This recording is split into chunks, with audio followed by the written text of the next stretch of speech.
Good morning friends. Rudra Academy for Civil Services में आज आपका एक बार फिर से स्वागत है। प्रस्तुत है आपके सामने 22 अगस्त 2023 के हमारे महत्वपूर्ण करंट अफेयर्स। देखते हैं आज हमारी परीक्षा के दृष्टिकोण से कौन कौन सी खबरें अत्यधिक महत्वपूर्ण हैं। शुरू करते हैं। पहली खबर आपके सामने है उत्तर प्रदेश की मुख्यमंत्री सूक्ष्म उद्यमी दुर्घटना बीमा योजना के संबंध में। लेकिन इस योजना पर जाने से पहले आपको बता दूं कि अभी हाल ही में 21 अगस्त 2023 को विश्व भर में छात्रों के बीच नवाचार और उद्यमिता की भावना को प्रोत्साहित करने के लिए विश्व उद्यमिता दिवस के रूप में मनाया गया, अर्थात वर्ल्ड एंटरप्रेन्योर्स डे के रूप में मनाया गया। क्लियर है। तो इसी दिवस के अवसर पर हमारे उत्तर प्रदेश के मुख्यमंत्री योगी आदित्यनाथ जी द्वारा उत्तर प्रदेश के सूक्ष्म उद्यमियों के लिए एक मुख्यमंत्री सूक्ष्म उद्यमी दुर्घटना बीमा योजना का शुभारंभ किया गया, जिसके तहत 5 लाख रुपए तक का सुरक्षा कवच देने की गारंटी प्रदान की गई है। क्लियर है। अर्थात यदि सूक्ष्म उद्यमियों की मृत्यु हो जाती है उत्तर प्रदेश में, या यदि किसी दुर्घटना से उनको पूर्ण दिव्यांगता की स्थिति आ जाती है, तो ऐसे में उनके परिजनों को 5 लाख रुपए तक की वित्तीय सहायता प्रदान कर दी जाएगी। क्लियर है। और इसमें लाभार्थी कौन होंगे, तो उस पर जाने से पहले आपको बता दूं कि पहली बात, सूक्ष्म उद्यम होते क्या हैं। आपको भी कुछ दिन पहले ही बताया था कि वो संयंत्र या फिर वो मशीनरी जिसमें 1 करोड़ रुपए तक का निवेश और जिनका वार्षिक टर्नओवर 5 करोड़ से अधिक नहीं होता है, वो सूक्ष्म उद्यम कहलाते हैं। ठीक है। और इसमें 1 से लेकर के और 10 व्यक्ति तक काम करते हैं। ठीक है। तो ऐसे उद्यमों को सूक्ष्म उद्यम कहा जाता है। लेकिन इस योजना में सारे सूक्ष्म उद्यमी शामिल नहीं हैं, ये आपको जानना बहुत जरूरी है। ठीक है। इसमें लाभार्थी कौन है, तो इसमें लाभार्थी केवल वही छोटे सूक्ष्म उद्यमी हैं जो कि जीएसटी पंजीकरण के दायरे से बाहर हैं। ठीक है। अर्थात जीएसटी पंजीकरण के दायरे से बाहर कौन से छोटे उद्यमी होते हैं, ये भी हमारे लिए जानना जरूरी है। ठीक है। एग्जाम में आपके ये भी प्रश्न पूछा जा सकता है। ठीक है। तो आपको बता दूं, वो उद्यमी जिनका उद्यम 40 लाख रुपए तक का वार्षिक टर्नओवर वाला है या फिर उससे कम करते हैं, वो उनको जीएसटी के तहत पंजीकरण करवाना अनिवार्य नहीं होता। उनको जीएसटी पंजीकरण से छूट प्रदान की गई है। ठीक है। तो आप ध्यान रखिएगा, 40 लाख रुपए तक की सीमा है। 40 लाख रुपए तक का यदि कोई उद्यम अपना सालाना टर्नओवर करता है तो उसको जीएसटी पंजीकरण कराना उसके लिए अनिवार्य नहीं है, उसको जीएसटी पंजीकरण से छूट प्रदान की गई है। ठीक है। तो ये केवल उन्हीं उद्यमियों के लिए है जो कि जीएसटी पंजीकरण के दायरे से बाहर है। क्लियर है। और इस प्रकार उत्तर प्रदेश हमारा छोटे उद्यमियों को 5 लाख रुपए तक की सुरक्षा गारंटी देने वाला देश का पहला राज्य बन गया है। तो इसलिए हमारे लिए ये बहुत महत्वपूर्ण है। ठीक है। और इससे उत्तर प्रदेश सरकार का कहना है कि लगभग 90 लाख उद्यमियों को इसका सीधा फायदा होगा, क्योंकि यूपी में इस समय 96 लाख एमएसएमईज हैं। डैट मीन्स सूक्ष्म लघु एवं मध्यम उद्यम है, जिसमें से 97% अकेले सूक्ष्म उद्यम ही हैं। ठीक है। तो इस तरीके से इनको ये सीधा फायदा होने वाला है। क्लियर है। और आपको बता दूं, आपको पता है कि एमएसएमई सेक्टर हमारी भारतीय अर्थव्यवस्था के विकास का इंजन है, और भारत की जो पूरी अर्थव्यवस्था है उसमें 1/3 हिस्सा एमएसएमई सेक्टर का ही है, अर्थात micro small and medium enterprises का ही है। ठीक है। और जो हमारी भारत सरकार है और जो हमारी उत्तर प्रदेश सरकार है, इसके लिए लगातार प्रयास कर रही है कि किस तरीके से उद्यमिता के वातावरण को लगातार बढ़ाया जाए। और आप जानते हैं, इसी क्रम में हमारी जो केंद्र सरकार है उसने 8 अप्रैल 2015 को इस योजना का भी हाल ही में हमारे प्रधानमंत्री जी ने 15 अगस्त को लाल किले से जिक्र भी किया। ठीक है। तो 8 अगस्त 2015, कई बार एग्जाम में पूछा भी गया है और आगे भी पूछा जा सकता है। ठीक है। आपको पता है कि भारत में मुद्रा योजना की शुरुआत की गई। ठीक है। उद्यमिता को बढ़ावा देने के लिए, जिसके तहत जो गैर कॉरपोरेट और गैर कृषि से संबंधित यदि कोई सूक्ष्म या फिर लघु उद्यम यदि कोई खोलना चाहता है, ठीक है, तो उसको इस योजना के तहत 10 लाख रुपए तक का कोलेट्रल फ्री लोन उसको प्रोवाइड किया जाता है, उसको ऋण प्रदान किया जाता है।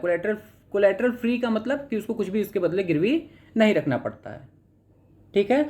और इस योजना का लाभ अब तक लगभग 40 करोड़ से ज़्यादा लोग ले चुके हैं। ठीक है। जिसमें से 69% केवल इसमें 39 करोड़ में महिलाएं ही हैं। ठीक है ना, केवल महिला उद्यमी हैं। क्लियर है। इसके अलावा आपको पता है कि भारत सरकार ने एक स्टार्टअप इंडिया इनिशिएटिव शुरू किया था। कब, तो वो भी ध्यान रखिएगा, 16 जनवरी 2016 को। ठीक है। भारत में उद्यमिता को बढ़ावा देने के लिए। ठीक। और हमारी उत्तर प्रदेश सरकार के द्वारा भी आपको बता दूं कि एक योजना बहुत फेमस रही, कई बार एग्जाम में पूछा भी गया, एक जिला एक उत्पाद कब शुरू किया गया था, तो ये भी आप जानिएगा। इसको शुरू किया गया था 24 जनवरी 2018 को। 24 जनवरी को उत्तर प्रदेश का स्थापना दिवस मनाया जाता है, ठीक है।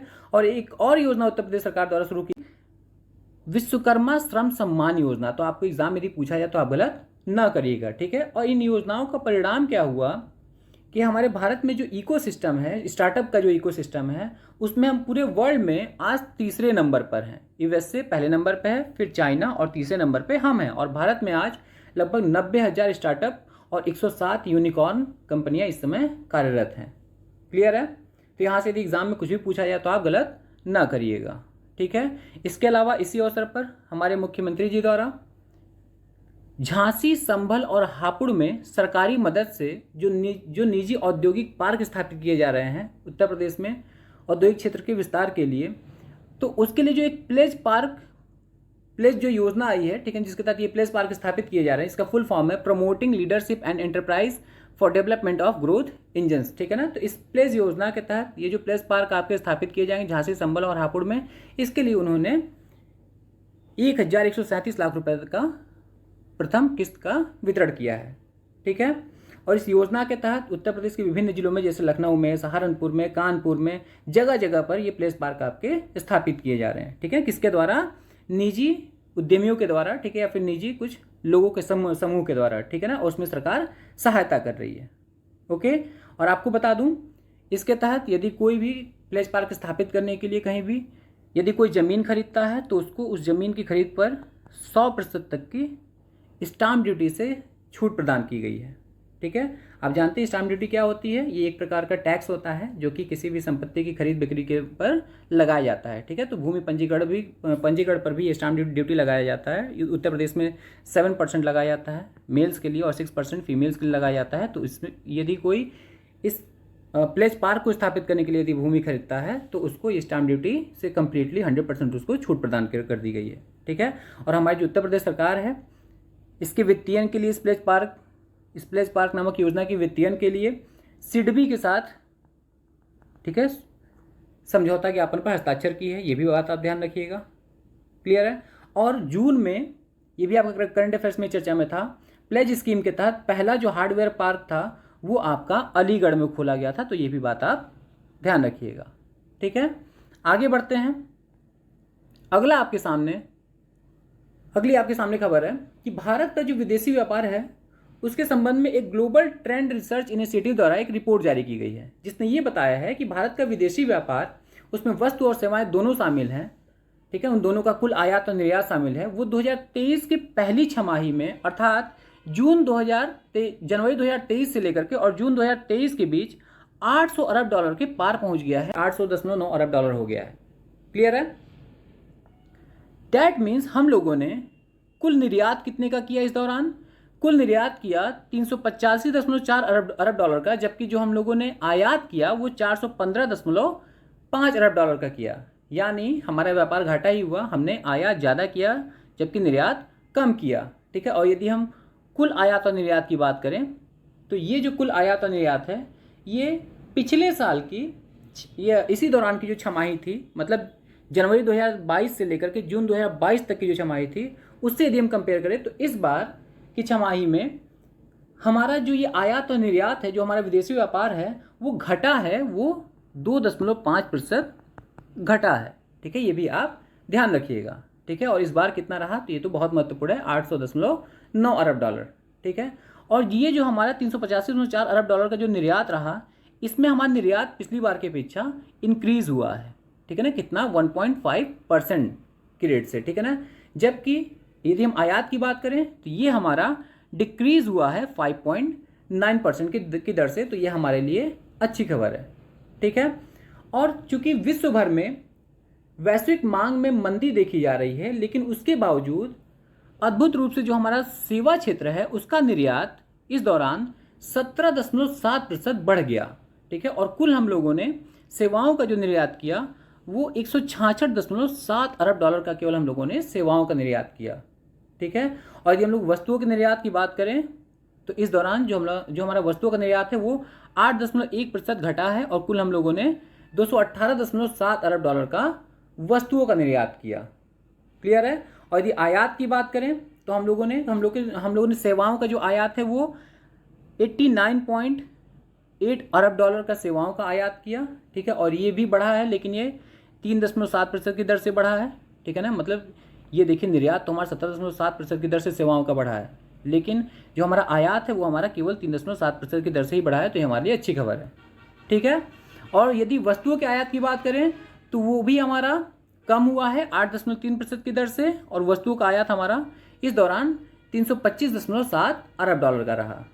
क्लियर है। और सबसे ज़्यादा जो हमारा व्यापार घाटा है, ये भी ध्यान रखिएगा किसके साथ है, तो सबसे ज़्यादा हमारा व्यापार घाटा चीन के साथ है 38.1 अरब डॉलर का, फिर हमारा रसिया के साथ 29.9 अरब डॉलर, सऊदी अरब के साथ 12.9 अरब डॉलर, फिर इराक के साथ, फिर हमारा स्विट्जरलैंड के साथ। ये 5 आपके टॉप कंट्रीज हैं जिनके साथ सबसे ज़्यादा हमारा व्यापार घाटा रहा। ठीक है ना, यानी हमने आयात ज़्यादा किया और निर्यात इन देशों को कम किया। क्लियर है। और आपको बता दूं, यदि बढ़ने की हम लोग बात करें तो हमारे निर्यात किन किन कंट्रीज़ को बढ़ा है, तो टॉप कंट्रीज़ में जिनको हमारा निर्यात बढ़ा है उसमें नीदरलैंड है, ब्रिटेन है और आपका सऊदी अरब है। ठीक है, जबकि हमारा जो निर्यात था वो किनको घटा है, तो उसमें टॉप पे आपका अमेरिका है, फिर आपका संयुक्त अरब अमीरात है, फिर चीन है, फिर हमारा बांग्लादेश है। क्लियर है।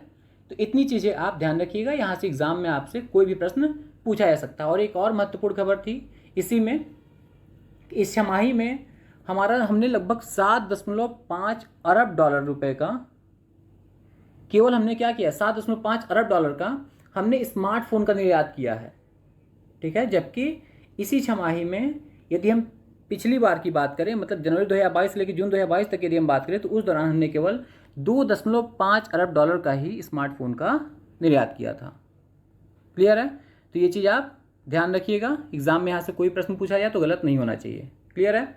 अगली आपके सामने खबर है, world federation of direct selling association, ये एक संस्था है, इसने हाल ही में एक रिपोर्ट जारी की, एक रैंकिंग जारी की है, वैश्विक प्रत्यक्ष बिक्री रैंकिंग अर्थात ग्लोबल डायरेक्ट सेलिंग रैंकिंग 2022, जिसमें भारत को इसमें 11वें स्थान पर रखा गया है। और भारत की रैंकिंग में एक पायदान का सुधार हुआ है, मतलब पिछली बार भारत इस रैंकिंग में 2021 में 10वें स्थान पे था, जबकि 12वें स्थान पे था, जबकि इस बार 11वें स्थान पर आ गया है। ठीक है, तो एक स्थान का हमको सुधार हुआ है। और इस बार इस रिपोर्ट में ये बताया गया कि 2022 में भारत ने 3.23 अरब डॉलर से ज़्यादा का खुदरा व्यापार किया। ठीक है ना, वो भी तब जब वैश्विक रूप से अभी फिलहाल मांग में कमी देखी गई है।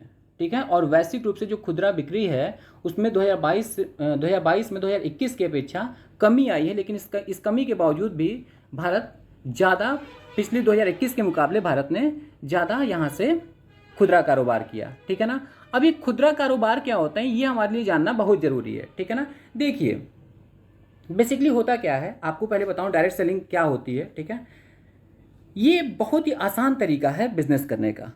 ठीक है ना, इसमें होता क्या है कि मान लीजिए जैसे कोई भी उत्पाद है, कोई भी प्रोडक्ट है, ठीक है, तो वो प्रोडक्ट 2 तरीके से उसकी बिक्री की जाती है। पहला कि वो आपका जो प्रोडक्ट है मैन्युफैक्चरर ने उसको बनाया। ठीक है, जैसे मान लीजिए हम यहाँ पे एग्जांपल ले लिए डाबर का, डाबर ने वो प्रोडक्ट बनाया, डाबर ने उसको होलसेलर को दिया, होलसेलर ने उसको दुकानदार को दिया, दुकानदार ने उसको कस्टमर को दिया। ठीक है, तो इसमें आप ये देख पा रहे हैं कि इसमें होलसेलर और रिटेलर इसमें क्या हैं, बिचौलिए हैं। ठीक है ना, इसमें दोनों क्या हैं, बिचौलिए हैं। इनके जरिए ये डाबर कंपनी क्या कर रही है, अपने उत्पादों को बेच रही है। ठीक है, हम लोग कहीं भी जाते हैं तो देखते हैं, हम लोग दुकानों पे जो प्रोडक्ट हम लोग देखते हैं जो दुकानदार बेच रहे होते हैं वो बेसिकली इसी फॉर्मेट के थ्रू आपका कोई प्रोडक्ट वो बेच रहे होते हैं और हम उसको खरीद रहे होते हैं। ठीक है, जबकि जो दूसरा मॉडल होता है इसको बोलते हैं रिटेल। ठीक है ना, रिटेल सेलिंग मॉडल। ठीक, जबकि दूसरा जो मॉडल होता है ये हमारा, ये जो रिपोर्ट थी, डायरेक्ट सेलिंग मॉडल होता है। इसमें क्या होता है कि जो कंपनी होती है और जो क्या कहते हैं हमारे उपभोक्ता होते हैं, उन दोनों में सीधा संबंध होता है। ठीक है ना, वो सीधे एक दूसरे से जुड़े होते हैं। और इसमें वो जो कंपनी है, कोई भी कंपनी, जैसे एमवे को ही हम लोग ले लें, ठीक है, आप सब जानते होंगे। ठीक है, ये क्या करती है, अपने डिस्ट्रीब्यूटर्स के माध्यम से, इसके इंडिपेंडेंट डिस्ट्रीब्यूटर्स होते हैं, उनके माध्यम से ये सीधे कस्टमर से जुड़ जाती है और ये सीधे अपने प्रोडक्ट को कस्टमर को बेच पाती है केवल इनके माध्यम से। उसके बाद इनको जो भी प्रॉफिट मार्जिन देना होता है, जो भी इनको सैलरीज देना होता है, वो फिर वो कंपनी देती है। ठीक है ना। तो इसमें ये जो डिस्ट्रीब्यूटर्स हैं वो आपका 1 to 1 या फिर व्यक्तिगत संपर्क से, या फिर हम लोगों ने सुना भी होगा नेटवर्क मार्केटिंग, जिसमें एक लोग होते हैं वो 2 लोग को जोड़ते हैं, फिर ये 2 लोग, ठीक है ना, वो हर आदमी 2 लोग को अपने नीचे जोड़ता है, फिर वो दो व्यक्ति को अपने नीचे जोड़ता है। इस तरीके से पूरा का पूरा एक चेन बन जाता है, ठीक है ना, एक नेटवर्क बन जाता है, और वो हर व्यक्ति उस कंपनी के प्रोडक्ट को प्रचारित करता है, उसको जगह जगह जा करके घरों घरों पर जाकर उसको बताने की कोशिश करता है और उसको बेचने की कोशिश करता है। तो यही आपकी होती है डायरेक्ट सेलिंग। ठीक है। तो फिलहाल इंडिया में वर्ल्ड की जो टॉप 10 जो डायरेक्ट सेलिंग कंपनियां हैं उसमें से 3 ही अभी इंडिया में कार्यरत हैं, बाकी और को यहाँ पे लाने का लगातार प्रयास किया जा रहा है। ठीक है ना। तो उसमें से एमवे जो है वर्ल्ड की, ध्यान रखिएगा, ये भी करंट अफेयर्स में चर्चा में ही था, ठीक है ना, कि विश्व की नंबर 1 डायरेक्ट सेलिंग कंपनी कौन सी है, तो ध्यान रखिएगा ये आपकी एमवे है। ठीक है, क्लियर है। आगे बढ़ते हैं। अगला आपके सामने है तथ्य कि हाल ही में ऑस्ट्रेलिया के पूर्वी तट पर सिडनी के निकट मालाबार 2023 नौसैन्य अभ्यास का आयोजन किया गया 11 अगस्त से लेकर के और 21 अगस्त के बीच। ठीक है। और इस अभ्यास को 2 चरणों में किया गया। पहला आपका बंदरगाह पर किया गया, ठीक है ना, सिडनी के निकट, जबकि दूसरा आपका समुद्र में अभ्यास किया गया। ठीक है। और ये जो अभ्यास है आपको पता है कि ये आपके क्वाड कंट्रीज हैं, भारत, अमेरिका, ऑस्ट्रेलिया और जापान। ठीक है ना। इनकी 9 सेनाओं के द्वारा प्रत्येक वर्ष इस अभ्यास का आयोजन किया जाता है। ठीक है। इस बार इसका 27वां संस्करण था, जिसमें भारत का जो प्रतिनिधित्व था वो स्वदेश निर्मित जो हमारा विध्वंसक जो युद्धपोत है INS कोलकाता, और हमारी जो फ्रिगेट है INS सह्याद्री, इसने पार्टिसिपेट किया। और इसके अलावा एक हमारा टोही विमान, एक हमारा गश्ती विमान है, समुद्री गश्ती विमान, जिसका नाम है P8I, उसने भी इसमें मालाबार नौसैन्य अभ्यास में पार्टिसिपेट किया। ठीक है। जिसका उद्देश्य क्या है, इंडो पैसिफिक क्षेत्र में आपसी तालमेल को इन देशों के बीच बेहतर बनाना। ठीक है। अब आपको यहाँ ये जानना जरूरी है कि इस अभ्यास की शुरुआत कब की गई थी, तो ध्यान रखिएगा इस अभ्यास की शुरुआत वर्ष 1992 में भारत और अमेरिका के बीच द्विपक्षीय अभ्यास के रूप में की गई थी। और जो पहला इसका अभ्यास था वो आपका मालाबार कोस्ट पे ही, भारत के मालाबार कोस्ट पे ही ये आयोजित किया गया था, इसलिए इसका नाम मालाबार अभ्यास रख दिया गया। ठीक है ना। और 2007 में इसमें पहली बार ऑस्ट्रेलिया शामिल हुआ था, लेकिन चीन द्वारा जब ऐतराज किया गया तो फिर बाहर हो गया 2008 में। ठीक है। फिर 2015 में इसमें जापान शामिल हुआ, और फिर आपका अगेन इसमें ऑस्ट्रेलिया आकर के 2020 में शामिल होकर के, और उसकी नौसेना ने भी इसमें भाग लेना शुरू कर दिया। क्लियर है। तो ये चीज़ आप ध्यान रखिएगा। क्लियर है। आगे बढ़ते हैं। अगली खबर आपके सामने है कि गुवाहाटी हवाई अड्डा जो है वो DG यात्रा सुविधा पाने वाला। आपको पता है कि यात्रा को आसान बनाने के लिए जो हमारा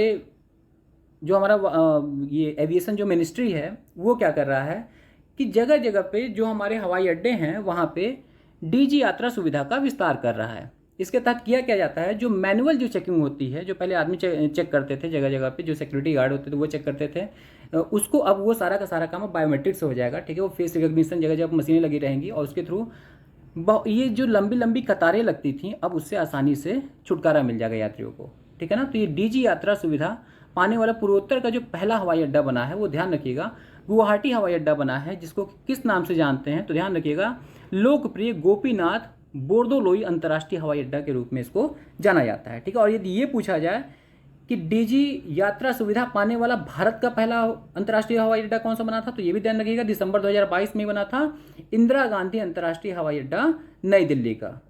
ठीक है। इसके अलावा भारत में बंगलुरु, वाराणसी से लेकर के कई ऐसे हवाई अड्डे हैं जिनको कि ये सुविधा प्राप्त हो चुकी है। ठीक है ना। तो क्यों इस पहल की शुरुआत की गई थी, हवाई अड्डों पर विभिन्न प्रकार के जो चेकिंग पॉइंट्स होते हैं उनको कागज रहित बनाने के लिए इस योजना का शुरुआत किया गया था। क्लियर है। अगली खबर आपके सामने है विश्व वरिष्ठ नागरिक दिवस अर्थात वर्ल्ड सीनियर सिटीजन डे के संबंध में प्रत्येक वर्ष कब मनाया जाता है, तो ध्यान रखिएगा वर्ल्ड सीनियर सिटीजन डे प्रत्येक वर्ष 21 अगस्त को मनाया जाता है। और ये दिवस बुजुर्ग लोगों के स्वास्थ्य और समस्याओं के बारे में जागरूकता फैलाने के लिए मनाया जाता है। क्लियर है। और अंतिम खबर आपके सामने है कि उत्तर प्रदेश के मुख्यमंत्री योगी आदित्यनाथ जी द्वारा उत्तर प्रदेश में कि अयोध्या में एक मंदिर संग्रहालय को बनाने का निर्देश दिया गया है। ठीक है ना। और ये मंदिर संग्रहालय जल्दी इसका काम शुरू हो जाएगा और यहाँ पर देश भर के जो हमारे बड़े बड़े मंदिर हैं उनके इतिहास और उनकी वास्तुकला को इस संग्रहालय में प्रदर्शित किया जाएगा। ओके फ्रेंड्स, तो वीडियो अच्छी लगे तो प्लीज़ इसको लाइक करिएगा, अपने दोस्तों मित्रों में इसको शेयर करिएगा। जो भी आपको सुझाव देने होंगे तो आपके सुझाव आमंत्रित हैं, आप कमेंट बॉक्स में आप सुझाव दे सकते हैं। और यदि आपने चैनल को सब्सक्राइब नहीं किया होगा तो प्लीज़ को सब्सक्राइब करना न भूलिएगा। Thank you for watching this video. Thank you, thank you, thank you.